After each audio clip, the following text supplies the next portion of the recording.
Hello everyone. So macroeconomics में हमने last video जो किया था, लास्ट क्लास मनी का था। तो मनी के पार्ट वन में हमने बार्टर एक्सचेंज पढ़ा और बार्टर एक्सचेंज का लिमिटेशंस पढ़ा। और अब हम लोग मनी पढ़ने वाले हैं।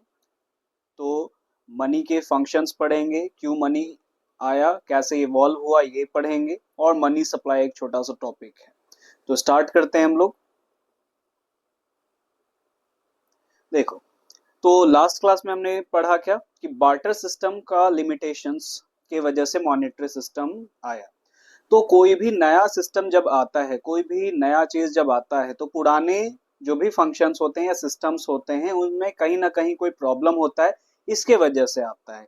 जैसे हमने बार्टर एक्सचेंज का देखा, अगर सब कुछ सही चलता रहता तो मॉनेटरी सिस्टम आने का कोई जरूरत नहीं था, but there was certain limitations.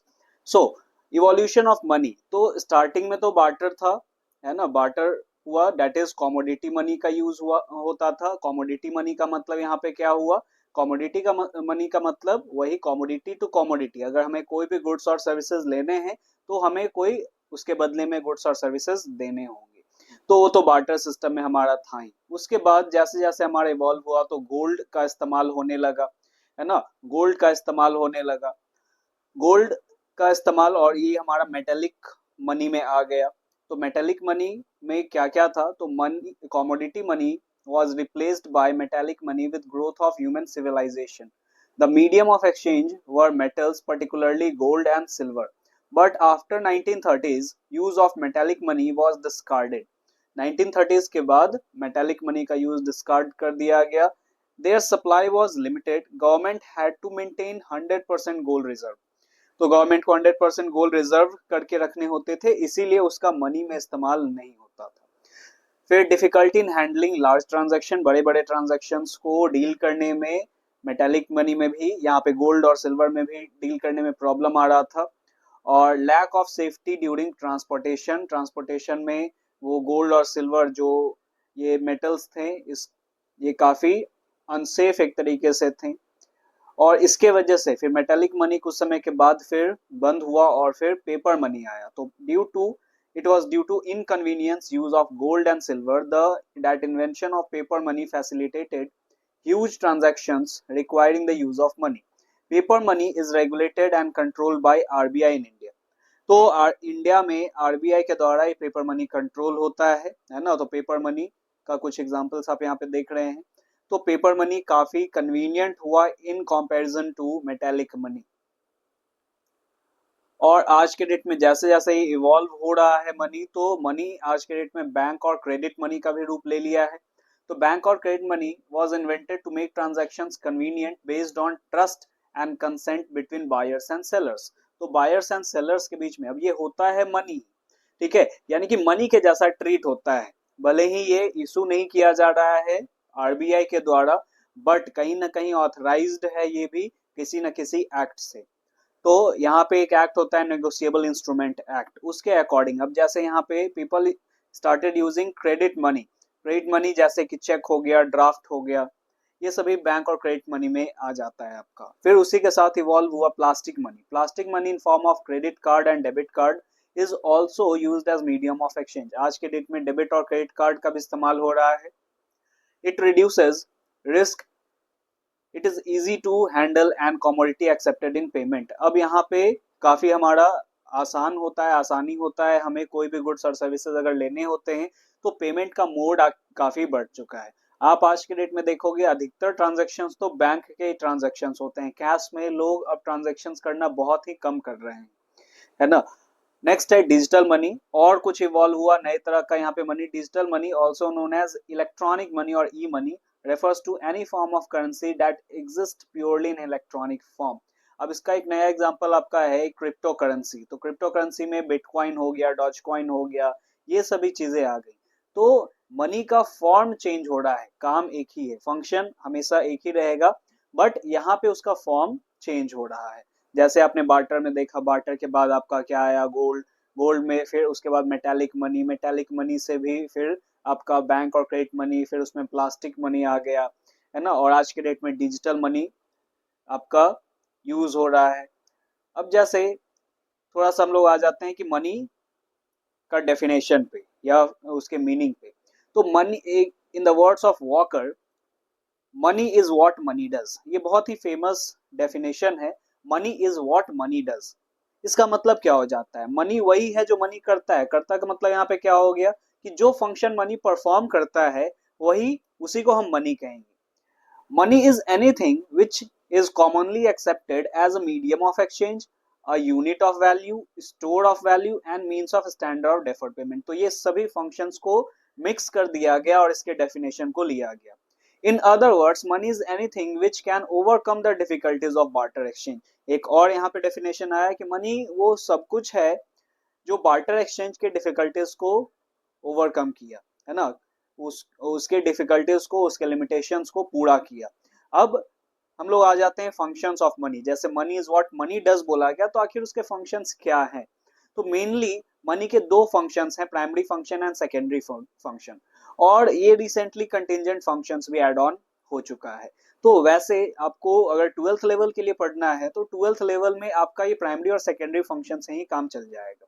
Contingent functions किसी बुक में अभी तक तो दिया नहीं गया, हायर क्लासेस में है ये, ठीक है, लेकिन हम लोग थोड़ा थोड़ा इसको भी समझ लेंगे। तो आते हैं सबसे पहला, अच्छा अभी हम लोग जो कह रहे थे कि जो भी बार्टर सिस्टम का जो डिफिकल्टीज था उसको ओवरकम करता है, उसे हम लोग मनी कहते हैं। तो आप यहाँ पे देखो कि क्या क्या प्रॉब्लम था, एक बार क्विक रिकैप हम लोग कर लेते हैं। तो बार्टर सिस्टम में क्या क्या प्रॉब्लम था? Lack of double coincidence of wants. Lack of double coincidence of wants में क्या था कि एक ही साथ दोनों लोगों का वहां साइमल्टेनियसली नीड पूरा होना चाहिए, तभी बार्टर सिस्टम सक्सेसफुल होता। तो क्योंकि वहां पे कोई मीडियम ऑफ एक्सचेंज नहीं था, तो मनी जब आया तो money act as a medium of exchange की तरह वो एक्ट करने लगा। ये क्या है अभी इसको और हम लोग डिटेल में देखेंगे। नेक्स्ट है lack of unit of value. वहां पे यूनिट ऑफ वैल्यू नहीं था कि अगर जैसे फॉर एग्जांपल कोई ट्रांजैक्शन हो रहा है, तो अगर मान लेते हैं एक पर्सन के पास सेव है और सामने वाले के पास वीट है, तो अब कैसे एक्सचेंज होगा, कितना सेव देना पड़ेगा, कितना वो गेहूं लेने के लिए, ठीक है। तो अब यही चीजें था, यूनिट ऑफ वैल्यू नहीं था, लेकिन मनी के आने की वजह से एक यूनिट ऑफ वैल्यू आ गया। Lack of standard of deferred payment, यानी फ्यूचर पेमेंट्स वहां पे पॉसिबल नहीं था बार्टर सिस्टम में, लेकिन मनी के वजह से फ्यूचर पेमेंट्स आज के डेट में पॉसिबल है। Lack of store of value, अगर हम उसे स्टोर करते तो वो क्या हो जाता था, उसका जो वैल्यू था वो बढ़ सकता था, घट सकता था, स्टोर करने में प्रॉब्लम होता था, है ना। लेकिन आज के डेट में money acts as a store of value, ठीक है, मनी को हम लोग स्टोर कर सकते हैं और फ्यूचर पेमेंट्स भी इससे कर सकते हैं। अब डिटेल में हम लोग देखते हैं इसके बारे में कि प्राइमरी फंक्शंस या बेसिक फंक्शंस ऑफ मनी। सबसे पहला है that is medium of exchange. तो money serves as a medium of exchange या पेमेंट के लिए। तो आज के डेट में हमें कोई भी ट्रांजेक्शन करने हैं तो मीडियम है एक एक्सचेंज का। अगर मान लेते हैं ये मेरे पास पेन है, आपको ये पेन चाहिए, देन यू नीड टू पे सर्टेन मनी, है ना, कंसिडरेशन में आपको पैसे देने होंगे। और मैं इसे डिसाइड कर सकता हूँ कि इसका जो प्राइस है वो 150 है, ठीक है, तो ये 150 आपको लगेगा। तो एक मीडियम हो गया एक्सचेंज करने का कि मुझे पैसे मिल जाएंगे और आपको फिर ये पेन मिल जाएगा। और अगर आप यहाँ देखो कि उस पैसे से मैं कुछ और भी चीज परचेज कर सकता हूँ, तो ऐसे मीडियम ऑफ एक्सचेंज चल रहा है। Money helps in buying and selling goods and services as it is commonly accepted measure of value. अब यहाँ पे ये बहुत इंपॉर्टेंट चीज है, ये जो बोला गया commonly accepted measure of value, कि सभी के द्वारा कॉमनली एक्सेप्टेड है। अगर मनी में ऐसा रहता कि नहीं नहीं मैं ये एक्सेप्ट नहीं करूंगा, ये चीज एक्सेप्ट नहीं करूंगा, वो जो बार्टर सिस्टम में जैसा होता था प्रॉब्लम, कि अगर मान लेते हैं कि मेरे पास अगर सेव है और सामने वाले के पास अगर वीट है, लेकिन मुझे वीट नहीं चाहिए, मुझे राइस चाहिए, ठीक है, तो मैं इनकार कर सकता हूँ कि नहीं नहीं मुझे वीट नहीं चाहिए, मुझे राइस चाहिए। लेकिन यहाँ commonly accepted measure of value है मनी, यानी जितने भी लोग हैं उन सभी के द्वारा कॉमनली एक्सेप्टेड होगा। यानी इसमें एक और फंक्शन है, it has the quality of general acceptability. अब ये जनरल एक्सेप्टेबिलिटी क्या होता है? तो जनरल एक्सेप्टेबिलिटी का मतलब क्या हो गया कि हर एक के द्वारा जनरली एक्सेप्टेबल होना। अब जो भी, अगर यहाँ पे आप देखो कि इंडिया में जो भी करेंसी है ना, जो भी मनी है वो ऑथराइज कौन करता है? तो उसे ऑथराइज्ड आरबीआई करती है, रिजर्व बैंक ऑफ इंडिया, हमारे कंट्री में, ठीक है। अब ये आरबीआई ने क्या किया, जो भी करेंसी चला रही है या कॉइन्स चला रही है, तो ऑथराइज किया है कि इसे पैसे के रूप में इस्तेमाल किया जाए। तो इसमें पावर आ गया जनरल एक्सेप्टेबिलिटी का कि हर एक को उसे एक्सेप्ट करना पड़ेगा। अगर कोई इनकार करता है ना, कि मैं ये नहीं लूंगा, जैसे मान लेते हैं 10 रुपीज का नोट है, ठीक है, मैंने कुछ चीज परचेज किया 10 रुपीज का और 10 रुपीज किसी को दिया, वो इंडिया में ही मैंने ट्रांजैक्शन किया है, ठीक है, ये नोट भी सही सलामत है, इसमें कोई डिफेक्ट नहीं है, और अगर वो सामने से इनकार कर रहा है कि I will not take this money, so उस पे देशद्रोह का भी चार्ज लग सकता है, क्योंकि ये जनरल एक्सेप्टेबिलिटी का पावर है इसमें, और अगर कोई इस नियम को, इस रूल को फॉलो करने से अगर मना करता है, एक्सेप्ट करने से मना करता है, देन उस पर पेनाल्टी इंपोज की जा सकती है। अगर आपने केस फाइल कर दिया कि ये पर्सन एक्सेप्ट नहीं कर रहा है पैसे जो गवर्नमेंट ऑफ इंडिया ऑथराइज करती है, तो उस पर्सन पे फिर केस फाइल भी हो सकता है, पेनाल्टी इंपोज हो सकते हैं। सो मनी में एक क्वालिटी है जनरल एक्सेप्टेबिलिटी का, जो commonly accepted measure of value है, कि हर एक के द्वारा वो एक्सेप्ट किया जाएगा। हाँ, कुछ सर्टेन नियम है। अब जैसे मान लेते हैं कि आप कार परचेस करने गए और आपने क्या किया कि बोरा भर के सिर्फ और सिर्फ कॉइन ही लेके आप चले गए, ठीक है, तो वहां पे वो एक्सेप्ट करने से मना कर सकता है, क्योंकि कॉइन्स का एक लिमिट होता है जो time to time RBI limit करते रहती है, कि इतना से ज्यादा अगर आप पेमेंट कर रहे हो तो सामने वाला उसे इनकार भी कर सकता है कि ही और सी विल नॉट टेक दैट। लेकिन अब एक सर्टेन लिमिट वो कॉइन्स में होता है जनरली, ठीक है, तो वो रूल अलग है। लेकिन जनरल एक्सेप्टेबिलिटी की छोटा सा चीज, अब जब आरबीआई उसे ऑथराइज कर रही है, गवर्नमेंट ऑफ इंडिया ऑथराइज कर रही है, तो हर एक को उसे एक्सेप्ट करना ही करना पड़ेगा, ठीक है। तो problem has money has solve the problem of double coincidence of wants. तो अभी तो हमने देखा कि मीडियम ऑफ एक्सचेंज की वजह से डबल कोइंसिडेंस ऑफ वांट्स का प्रॉब्लम जो था वो दूर हुआ। So all exchange take place in terms of money. तो आज के डेट में इसीलिए हर एक ट्रांजेक्शन जो है वो मनी के टर्म्स में फुलफिल हो रहे हैं।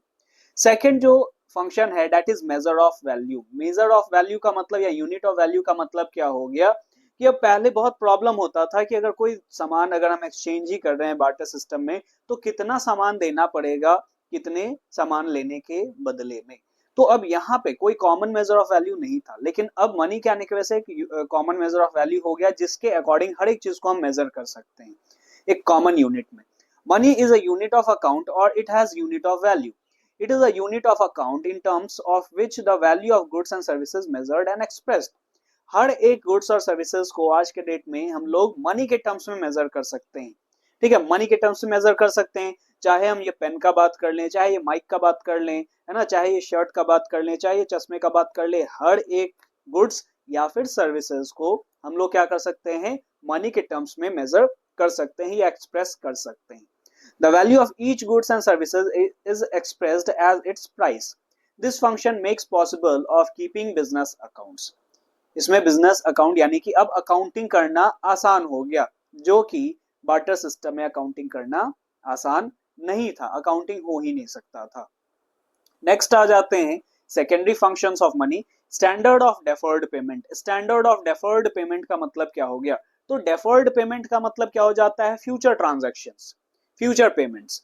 तो बार्टर सिस्टम में फ्यूचर पेमेंट्स होना काफी मुश्किल वाला बात था, क्योंकि उसमें मिस रिप्रेजेंटेशन भी हो सकता था, वहां पे टाइम का इशू था, फिर वहां पे और भी प्रॉब्लम था कि उस टाइम ड्यूरेशन में हो सकता है वो गुड्स अगर ओवर वैल्यूड हो जाए या अंडर वैल्यूड हो जाए, है ना, तो इससे दोनों पार्टीज में किसी एक पार्टीज को फायदा या नुकसान हो सकता था।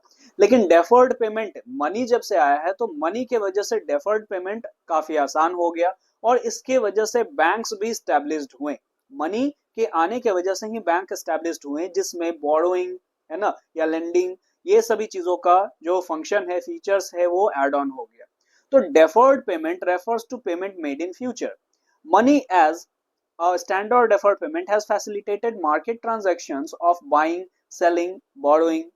Money makes possible the credit transaction to happen when payments are not to be make immediately। अगर हमें पेमेंट immediately अगर नहीं करना है ना, तो क्रेडिट ट्रांजैक्शंस को पॉसिबल करता है मनी। आज के डेट में आपने क्रेडिट कार्ड भी देखा, तो क्रेडिट कार्ड क्या है, इमीडिएट आपने तो पेमेंट कर दिया है, लेकिन अब आप जो बैंक से एक काइंड ऑफ लोन लिए हुए हो, जो भी ऑर्गेनाइजेशन से आपने लोन ले रखा है क्रेडिट कार्ड के रूप में, आपको वो कभी और पेमेंट करना है ना। तो उसी तरह से हम यहाँ पे क्या कर सकते हैं, क्रेडिट ट्रांजैक्शंस इतना आसानी से आज के डेट में हो पा रहा है just because of money. Next, store of value. Store of value का मतलब क्या हो जाता है? Money as a store of value means that money can be use to transfer purchasing power from present to future. Now purchasing power का मतलब क्या है? The capacity to purchase. तो अब यहाँ पे अगर हम क्या करें कि मनी को स्टोर करके रख सकते हैं। सपोज हमने क्या किया, मैंने पैसे अर्न किए और मैंने बैंक में उसे सेव कर लिया या घर में ही सेव कर लिया सपोज। अब क्या है कि उसको मैंने स्टोर करके रखा हुआ है। अगर हमने कुछ समय के बाद उससे क्या कर सकते हैं, कोई गुड्स और सर्विसेज को परचेज कर सकते हैं। तो परचेजिंग पावर ट्रांसफर हो रहा है without losing the value of money. हाँ, एक लॉन्ग ड्यूरेशन में मनी इन्फ्लेट और डिफ्लेट होता है, लेकिन अगर उसका जो वैल्यू है ना, वो समथिंग वैल्यू तो रहेगा ही रहेगा। आप उससे गुड्स परचेज कर सकते हो। ठीक है। नेक्स्ट है, now with money savings are done in terms of money. Money के टर्म्स में हम लोग सेव भी करते हैं। Money occupies less space for storage in comparison with goods. तो स्टोर ऑफ वैल्यू की मनी को स्टोर करना आसान है in comparison to goods. Goods को स्टोर करने में जगह भी ज्यादा लगता है। फिर और क्या चीजें होती हैं, एक ड्यूरेशन ऑफ टाइम में वो गुड्स खराब भी हो सकता है। ठीक है, खराब होता ही है। लेकिन मनी उस तरह का नहीं है। जैसे अगर बैंक में आप पैसे रख रहे हो तो कहीं रखा हुआ थोड़ी है, कोई लॉकर थोड़ी है कि बैंक में आपने पैसा डिपॉजिट किया है तो वो रखा ही हुआ है और एक समय के बाद आएंगे तो वो पेपर जो होगा वो खराब हो चुका होगा, वो सड़ चुका होगा। ऐसा तो नहीं है ना, क्योंकि बैंक अलग तरीके से काम करता है। तो इसमें पावर आ गया है कि परचेजिंग पावर ट्रांसफर हो रहा है प्रेजेंट टू फ्यूचर में। ठीक है। नेक्स्ट है, money is an asset and can be stored in future. है ना, तो फ्यूचर के लिए हम उसे स्टोर करके रख सकते हैं क्योंकि मनी हमारा एक एसेट है।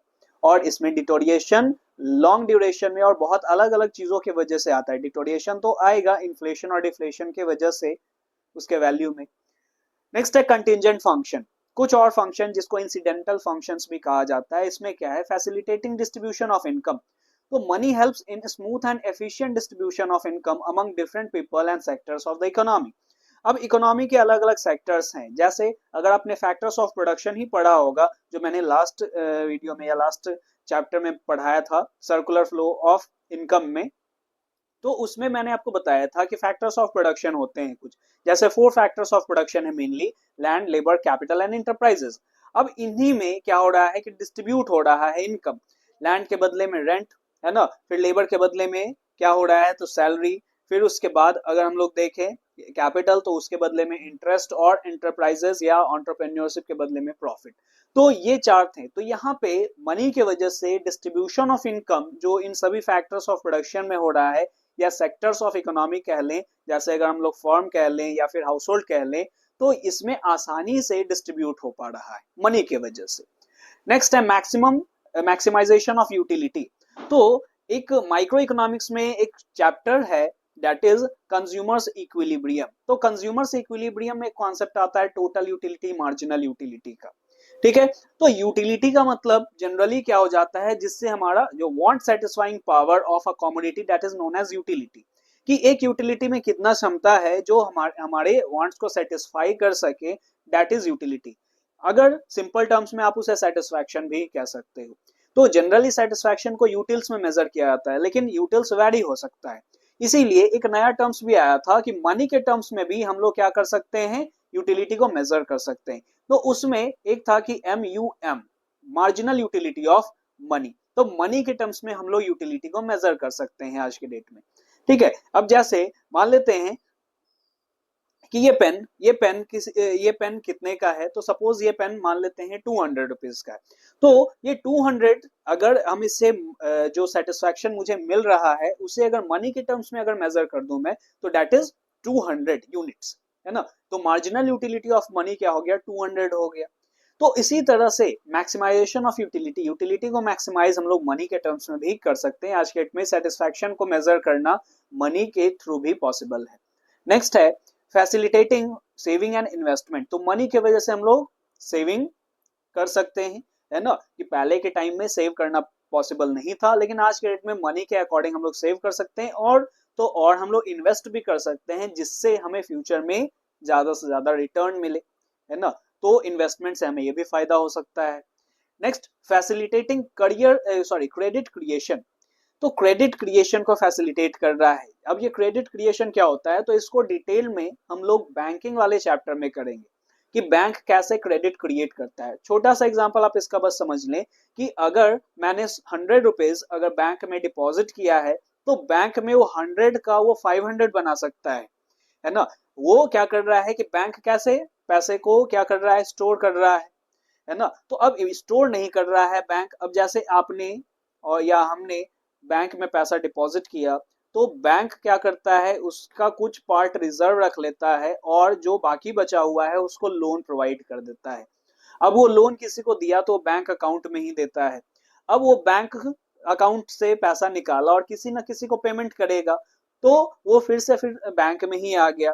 तो घूम फिर के ये क्या हो जा रहा है, ये पैसे बैंक में ही आ जा रहे हैं। पूरा इंटायर सिस्टम को हम लोग बैंक ही मान लिए, चाहे वो कोई भी बैंक हो। तो इसी तरह से जो अभी मैंने 100 रुपीज क्या किया है, डिपॉजिट किया है, उसको मल्टीप्लाई होते होते वो डिपेंड करता है कितने बार वो मल्टीप्लाई हो रहा है, तो बैंक उसको 500 1000 भी बना सकता है 100 रुपीज को। तो डेट इज क्रेडिट क्रिएशन। तो ये मनी के अकॉर्डिंग ही पॉसिबल है। नेक्स्ट है ट्रांसफर ऑफ वैल्यू। तो वैल्यू ट्रांसफर होता है, money facilitate the transfer of value from one person to another and from one place to another. तो अगर मैंने आपको पैसा दिया तो यहाँ पे वैल्यू ट्रांसफर हो गया। जैसे मैंने अगर 500 आपको दिया है, तो 500 अब आपके पास चला आया। अब आपके पास वो कैपेसिटी है कि 500 से आप कोई गुड्स और सर्विसेज परचेस कर सकते हो, तो ट्रांसफर ऑफ वैल्यू। एक और होता है लिक्विडिटी। मनी का जो एक फंक्शन है, that is liquidity of wealth. Liquidity of wealth का मतलब क्या हो गया, लिक्विडिटी का मतलब होता है कन्वर्टेबल इनटू कैश। और जो कैश है वो मोर लिक्विड माना जाता है, उसे लिक्विड एसेट ही कहते हैं, क्योंकि वो ऑलरेडी कैश में कन्वर्टेड कैश ही है। ठीक है, तो कोई भी जो हमारा सिक्योरिटीज हो गया या कोई भी ऐसा एसेट है जो इजीली कैश में कन्वर्ट हो सकता है, तो उसमें लिक्विडिटी माना जाता है कि ज्यादा है।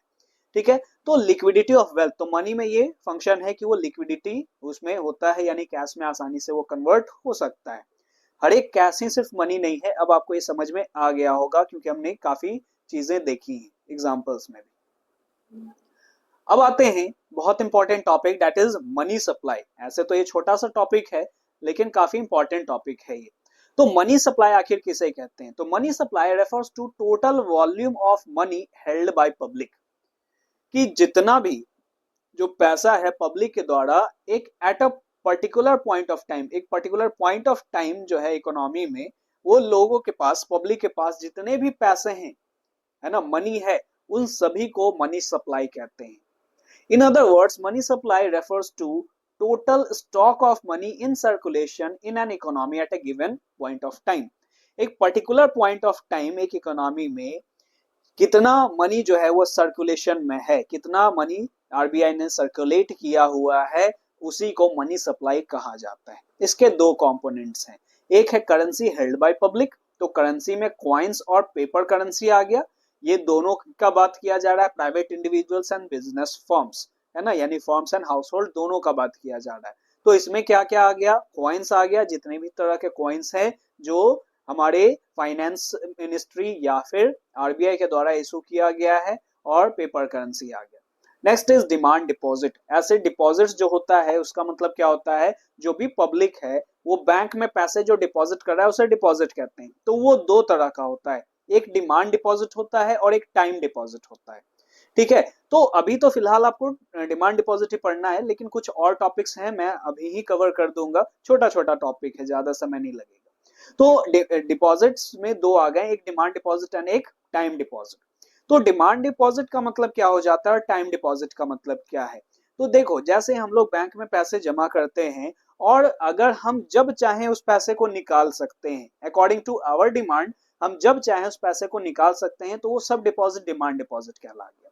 लेकिन अगर किसी पे एक रोक लग गया कि इतने समय के दौरान आप वो पैसे को विड्रॉ नहीं कर सकते हैं, उसका बेस्ट एग्जांपल है फिक्स्ड डिपॉजिट। फिक्स डिपॉजिट में यही होता है, 11th में भी मैंने आपको पढ़ाया है।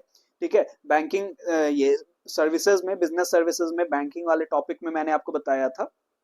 तो उसमें यही था आपका कि फिक्स डिपॉजिट क्या हो जाता है कि एक पर्टिकुलर टाइम फ्रेम के लिए वो आपने पैसे जो डिपॉजिट किए हैं वो क्या हो गया, ब्लॉक हो गया है, यानी कि आप उसे निकाल नहीं सकते। बैंक उसका इस्तेमाल अलग जगह पे करेगा, लेकिन जैसे 5 इयर्स के लिए आपने करवाया है, तो 5 इयर्स के दौरान आप उसे विड्रॉ नहीं कर सकते हो इजिली।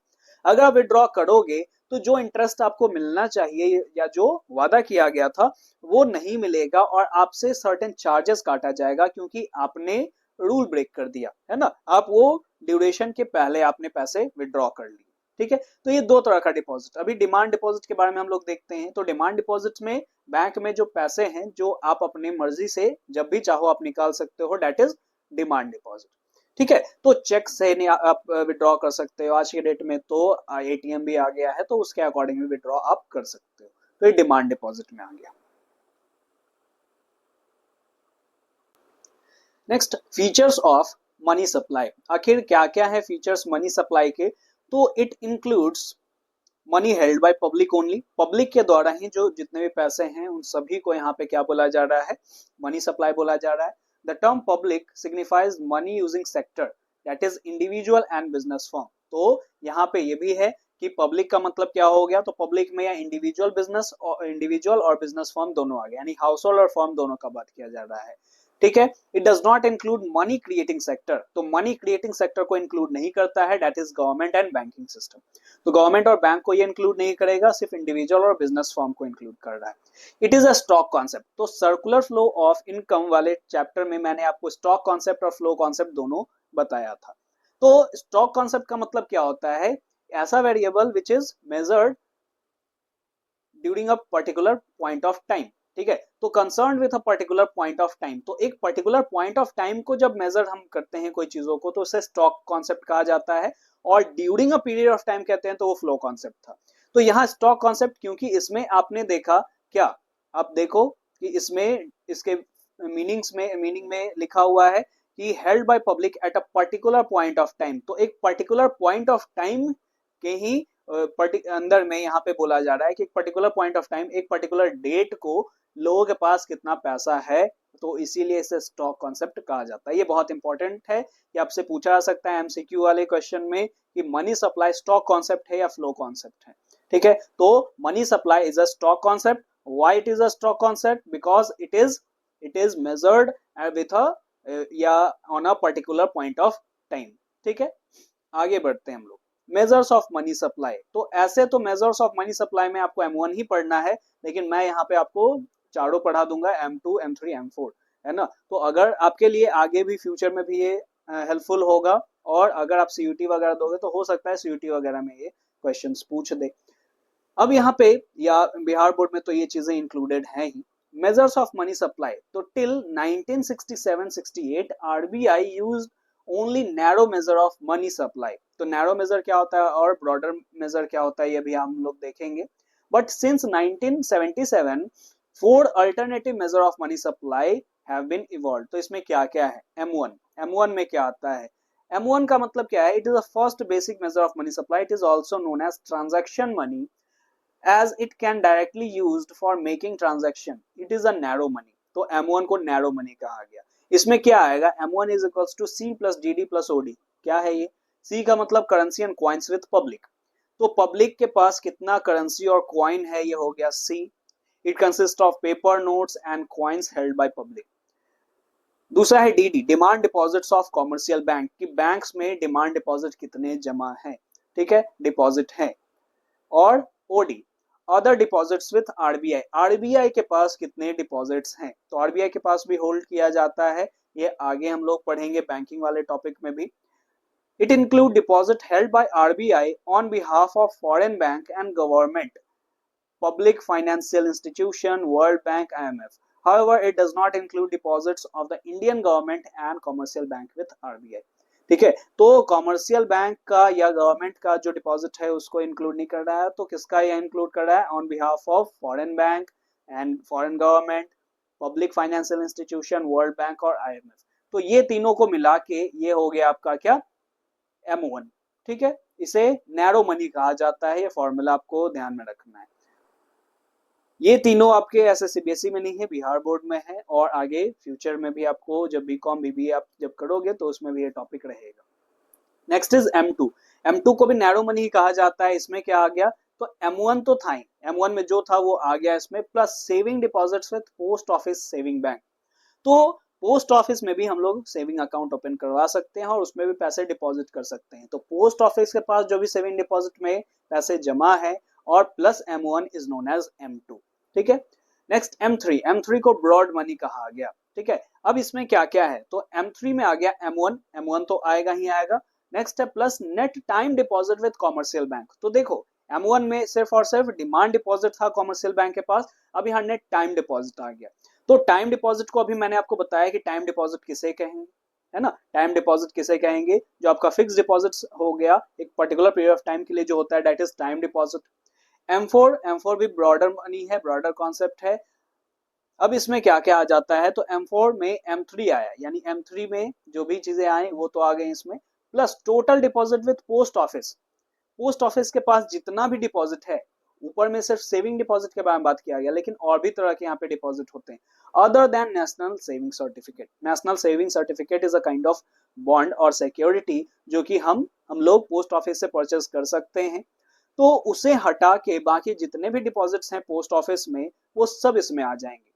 तो M1 and M2 are known as narrow money and M3 and M4 are known as broader money। देखो ऐसे तो अब सीबीएसई और बिहार बोर्ड जो भी 12th का सिलेबस है वो यहाँ तक हो गया, इससे पहले वाले जो टॉपिक थे वो हो गए। अब कुछ इंटरेस्टिंग टॉपिक्स है जो अगर आप समझना चाहते हो तो आप कंटिन्यू कर सकते हो, अदरवाइज कोई यहाँ पे दिक्कत नहीं है। लेकिन जो भी ग्रेजुएशन में है ना, उनके लिए ग्रेजुएशन और जो हायर कोर्सेज कर रहे हैं इकोनॉमिक्स से रिलेटेड, तो उनके लिए इम्पोर्टेंट है। ठीक है, अब फॉर्म्स ऑफ मनी जैसे लीगल टेंडर मनी कहा जाता है। लीगल टेंडर मनी किसे कहा जाता है, it means money defined under the law of the land या कंट्री। तो कंट्री के अंडर जिसे भी बताया गया है, जिसे भी ऑर्डर दिया गया है कि ये मनी के रूप में यूज हो सकता है, that is known as legal tender money. ठीक है, it has legal power to discharge debt, कि कोई भी कर्ज कोई भी चीजों को हम लोग पेमेंट कर सकते हैं। It is also called fiat money. Fiat money से क्यों कहा जाता है, because it serves as money on order और फिएट। फिएट का मतलब क्या हो गया, order, order of the government, government का ऑर्डर से ही उसे मनी ट्रीट किया जाता है। जैसे आप देखोगे कि यही जो पेपर नोट है ना, और इस पेपर नोट को गवर्नमेंट ऑफ इंडिया यानी यहाँ पे आरबीआई ने क्या किया है, ऑथराइज किया है। आप यहाँ पे देखोगे कि सिंबल वगैरह लगा हुआ है, यहाँ पे गवर्नर का सिग्नेचर है ना। तो उसने यहाँ पे प्रॉमिस भी किया है कि मैं धारक को इतना रुपए देने का वादा करता हूँ, और इसमें ये क्या आ गया, ये पावर आ गया है इस पर्टिकुलर पेपर नोट में कि ये मनी के रूप में ट्रीट किया जा सकता है। कोई भी पेपर नोट में आप 500 लिख के किसी को दे दोगे तो वो वैलिड नहीं होगा, बिकॉज गवर्नमेंट से वो ऑथराइज नहीं है। But this paper note is authorised by the government. So ये गवर्नमेंट के द्वारा, गवर्नमेंट के फिएट के अंडर इसे ऑर्डर किया गया, इशू किया गया है। So it is also known as fiat money या लीगल टेंडर मनी, है ना। डिमोनेटाइजेशन हुआ था तो उसी टाइम ये बोल दिया गया था कि अब लीगल टेंडर से उसे वापस लिया जा रहा है। लीगल टेंडर से वापस लेने का मतलब क्या हो गया, डिमोनेटाइजेशन में जो कहा गया था, तो लीगल टेंडर से वापस लेने का मतलब अब गवर्नर ने यहाँ पे, या जो गवर्नमेंट है, तो गवर्नमेंट ने यहाँ पे क्या किया है, उसका जो ऑर्डर है वो वापस ले लिया। तो जब तक ऑर्डर रहेगा उसमें पावर रहेगा, ऑर्डर वापस ले लिया गया तो डिमोनेटाइज्ड, यानी कि अब उसमें पावर नहीं है, अब वो लीगल टेंडर नहीं होगा। It includes coin and currencies issued by RBI, ministry of finance. चलो आगे हम लोग देखते हैं। नेक्स्ट है legal tender money, sorry non legal tender money. तो लीगल टेंडर मनी तो आपने देख लिया। नॉन लीगल टेंडर मनी को ऑप्शनल मनी कहा जाता है। इसको डायरेक्टली गवर्नमेंट ने, है ना, या आरबीआई ने ऑथराइज नहीं किया है, लेकिन कोई ना कोई एक्ट के अंडर इसे भी मनी का ही बराबर रूप यहाँ पे माना जाता है, या ऑप्शनल मनी से माना जाता है। ठीक है, आरबीआई ने इसे ऑथराइज डायरेक्टली नहीं किया, बट सर्टेन एक्ट है, जैसे this money is accepted on the basis of trust. एक तो ट्रस्ट के बेसिस पे इसे एक्सेप्ट किया जाता है कि हमारा और आपका ट्रस्ट है इसमें एक सर्टेन चीजों में, जैसे कि बैंक हो गया, तो बैंक में हमारा ट्रस्ट है, तो अगर वो जो चेक है वो चेक पे हमने साइन करके आपको दे दिया तो आप उसको पैसे कहीं तरह मानोगे, और फिर बैंक में क्यों आप मानोगे कि बैंक भी उसे एक्सेप्ट कर रहा है, उसके बदले में पैसे दे रहा है। ठीक है, तो एक तो ट्रस्ट है, और दूसरा जो एंगल है, दैट इज, दूसरा एंगल यहाँ पे ये कह रहा है कि यहाँ पे हमारा क्या है कि एक एक्ट भी है, नेगोशिएबल इंस्ट्रूमेंट एक्ट, तो एक्ट के अंडर इसे मनी के रूप में ट्रीट किया जा रहा है। ठीक है, जैसे नेगोशिएबल इंस्ट्रूमेंट एक्ट के अंडर इसे मनी के रूप में भी ट्रीट किया जाता है। It is also called fiduciary money as it is accepted as money on the basis of trust. Trust के बेसिस पे इसे एक्सेप्ट किया जा रहा है, मनी के रूप में लिया जा रहा है इसे, इसीलिए इसे फिड्यूशियरी मनी कहा जाता है। It includes credit instrument such as draft, cheque, bills of exchange etcetera. तो अब यहाँ पे देखो, क्योंकि ये लीगल टेंडर मनी नहीं है तो इसमें जनरल एक्सेप्टेबिलिटी का पावर नहीं होगा। ठीक है, मान लेते हैं आप अगर कहीं पे गोलगप्पे खा रहे हो और आपने 10 रुपए के गोलगप्पे खाए और 10 रुपए का चेक काट के आप उसको दोगे, ठीक है, ऐसा ही सब कोई करने लगे तो वो वहां पे हाथ खड़ा कर सकता है कि मुझे चेक नहीं चाहिए, मैं चेक में पैसे नहीं लूंगा, चेक एक्सेप्ट नहीं करूंगा, है ना, ऑब्वियसली। लेकिन आप 10 रुपए का नोट दोगे और वो बोलेगा कि मुझे 10 रुपए का नोट नहीं चाहिए, देन अब उस पर लीगल इश्यूज हो सकते हैं, है ना, उस पर पेनल्टी इम्पोज किया जा सकता है। लेकिन वो चेक अगर एक्सेप्ट करने से मना कर रहा है then it is totally fine. ठीक है, क्योंकि ये ऑप्शनल मनी है, ये लीगल टेंडर नहीं है। ठीक है, आगे देखते हैं। कुछ और छोटे छोटे से इसमें हैं जो हम लोग स्टार्टिंग में पढ़ ही चुके हैं। अब इसका एक टेक्निकल टर्म आप लोग देख लो, narrow money and broad money. तो narrow money it is based on medium of payment function. तो फंक्शन ऑफ मनी में जो मीडियम ऑफ एक्सचेंज था उस पे ये बेस्ड है। तो anything which is commonly accepted as a medium of exchange is included in narrow definition of money. It includes currency and demand deposit. Currency और demand deposit को नैरो मनी कहा जाता है। M1 भी आपने देखा मनी सप्लाई में। Broad money में क्या आ गया, it is based upon store of value function. Store of value function पे बेस्ड है। Anything which has a high degree of moneyness is broad money. तो हाई डिग्री ऑफ मनीनेस का मतलब यहाँ पे क्या हो गया कि जिसमें और भी अदर फंक्शंस ऐड ऑन हो जाते हैं। Anything which is widely used as store of value is included in this category of money. It includes currency, demand deposit, saving deposit, time deposits and post office deposit या saving। ये broad money हो गया। तो ये आपने money supply में तो देखा नैरो और ब्रॉड। और एक लास्ट है दैट इज नियर मनी। तो near money it is a close substitute of money. Money का बहुत ही करीबी यहाँ पे सब्सटीट्यूट है, क्लोज सब्सटीट्यूट है। It can easily be converted into cash. It is highly liquid asset. Liquid asset का मैंने आपको बता दिया कि जो कन्वर्टेबल इनटू कैश, कैश में आसानी से कन्वर्ट हो जाए। तो इसमें है नेशनल सेविंग सर्टिफिकेट, अभी मैंने आपको बताया था पोस्ट ऑफिस में एक काइंड ऑफ सिक्योरिटी होता है जो आप परचेज कर सकते हो, just like share, debenture, bonds. ये इसके कुछ एग्जांपल्स हो गए। It can not be used directly as a medium of exchange, first need to be converted into cash. Directly इसे मीडियम ऑफ एक्सचेंज आज के डेट में ट्रीट नहीं किया जाता है ना। तो इसे आप पहले कन्वर्ट करो कैश में, फिर आप उसका इस्तेमाल कर सकते हो। सो डेट इज नियर मनी। तो ये मनी वाला टॉपिक हमारा फाइनली खत्म हो गया। तो इसमें 2 वीडियो हैं। आपने अगर पहला वीडियो नहीं देखा है तो पहला वीडियो भी आप देख ले, बार्टर सिस्टम पे था। ठीक है, और ये तो है ही, इसके बाद आगे के टॉपिक्स को हम लोग कवर करेंगे। Okay, thanks for watching. Thank you everyone.